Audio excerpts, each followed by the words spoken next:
السلام عليكم. لا تنسوا الاعجاب بالفيديو والاشتراك في القناة تشجيعا لنا لنستمر بنشر المزيد إن شاء الله.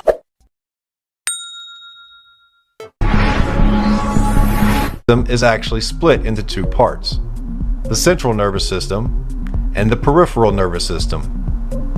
We'll explore the peripheral later, but first let's look at the central nervous system. The central nervous system is made up of two major structures, the brain and the spinal cord. As most people know, the brain is found within the cranium or skull, and there are 6 main sections among other structures within it.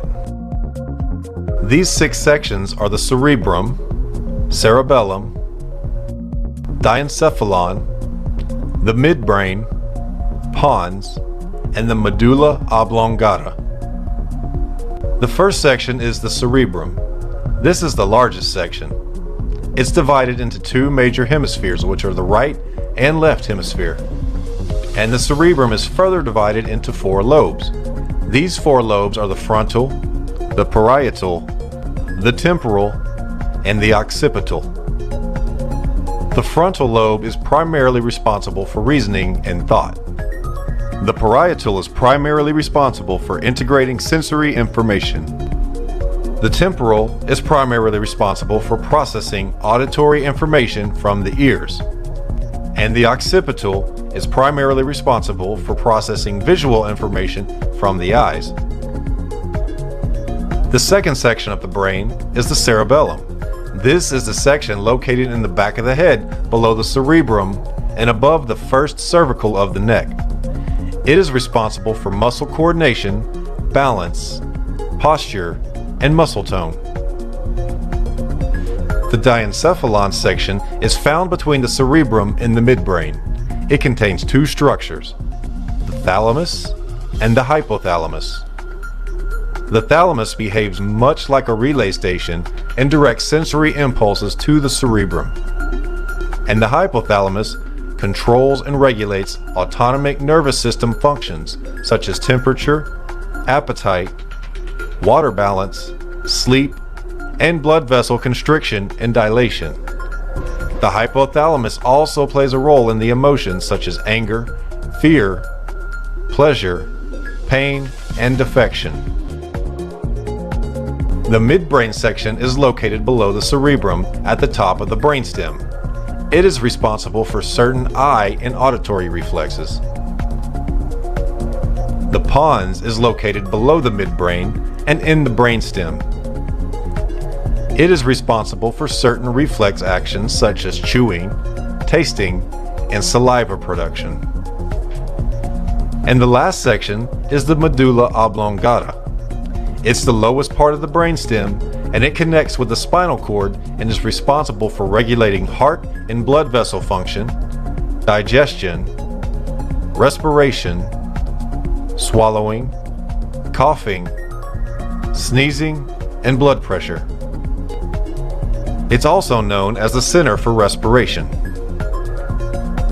Now that we've covered the brain, let's take a look at the other half of the central nervous system, the spinal cord. The spinal cord is the link between the brain and the nerves and the rest of the body. The spinal cord is divided into 4 different regions: the cervical, thoracic, lumbar, and the afferent and efferent spinal nerves, which merge to form the peripheral nerves. The afferent spinal nerves are responsible for carrying information from the body to the brain. And the efferent spinal nerves are responsible for carrying information from the brain to the body. The system is known as the peripheral nervous system and is subdivided into 2 smaller systems, the somatic system and the autonomic nervous system. The somatic nervous system is responsible for carrying motor and sensory information both to and from the central nervous system. This system is made up of nerves that connect to the skin, sensory organs, and all skeletal muscles. The somatic system is also responsible for nearly all voluntary muscle movements, as well as for processing sensory information that arrives via external stimuli including hearing, touch, and sight. The structures that allow this communication to happen between the nerves throughout the body and the central nervous system are known as the afferent sensory neurons and the efferent motor neurons. Now, afferent simply means conducting inward, and efferent means conducting outward. So just like in the spinal nerves, the afferent neurons take information from the nerves to the central nervous system, and the efferent neurons take information from the central nervous system to the muscle fibers throughout the body. The autonomic nervous system is further divided into the sympathetic nervous system and the parasympathetic nervous system. The sympathetic nervous system is vital to our survival. Have you ever heard of the fight or flight response to danger? The sympathetic nervous system revs up the body when confronted with imminent danger to either defend yourself or to escape the threat. The parasympathetic nervous system is the counterbalance to the sympathetic response to danger, whether real or imagined. Once the threat is gone, the parasympathetic brings all the systems of the body back to normal. Now at this point, you should have a basic understanding of the nervous system, but let's do a quick recap. The basic purpose of the nervous system is to coordinate all the activities of the body. It enables the body to respond and adapt to changes that occur both inside and outside the body.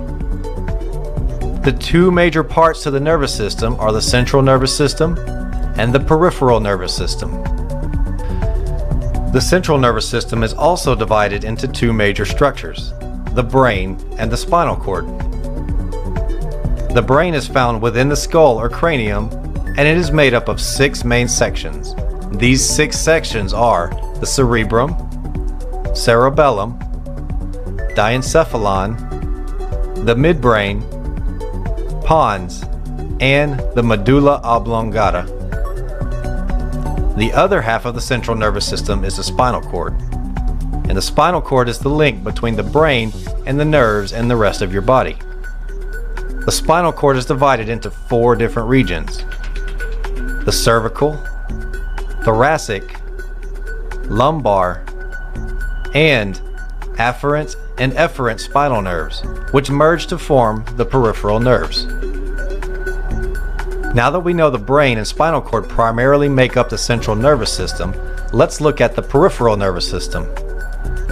The peripheral nervous system is essentially the nervous system outside of the brain and spinal cord. The peripheral nervous system is then subdivided into 2 smaller systems called the somatic nervous system and the autonomic nervous system.